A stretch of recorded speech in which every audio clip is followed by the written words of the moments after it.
Bonjour tout le monde. Madame Laforêt a parlé déjà depuis quelques semaines de ce programme-là, les annonces en fait de FIMO. Vous savez, c'est une entente entre le fédéral et le provincial pour réaliser des projets d'infrastructure municipale.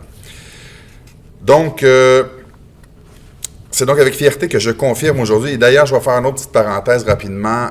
Vous avez peut-être vu passer l'annonce que je fais aujourd'hui, elle est déjà sur les fils de presse depuis 3-4 jours.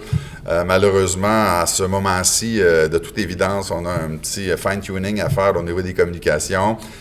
Mais je trouvais important toutefois de maintenir l'annonce quand même, puisque ça va permettre aux maires et mairesses d'expliquer un peu plus en quoi consiste le projet. L'annonce, ils ont donné des chiffres là, comme ça, mais c'est pas toujours clair les travaux qui seront réalisés. Donc, cette petite rencontre-là aujourd'hui nous permettra de faire ça.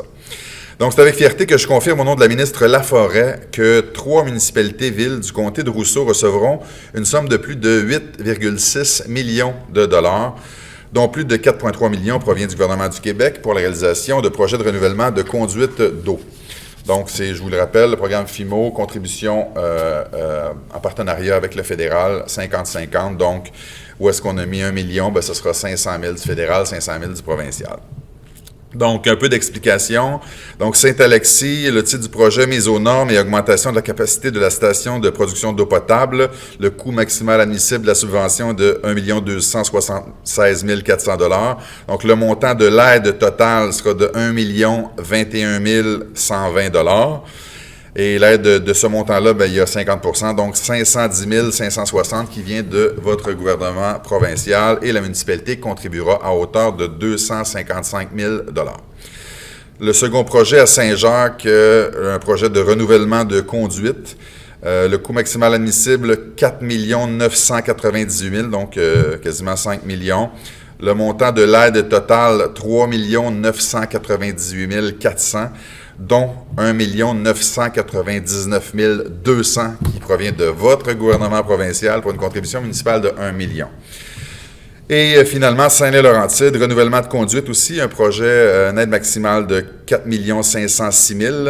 Donc, le montant de l'aide totale accordée, 3 605 000, dont 1 802 525 provenant de votre gouvernement du Québec et une contribution de la municipalité de 901 000 $.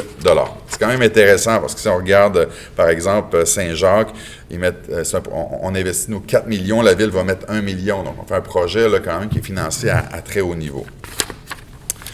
Au total, pour tout le Québec, c'est une enveloppe provinciale fédérale de 1,5 milliard qui est prévue d'ici 2024 pour le programme FIMO.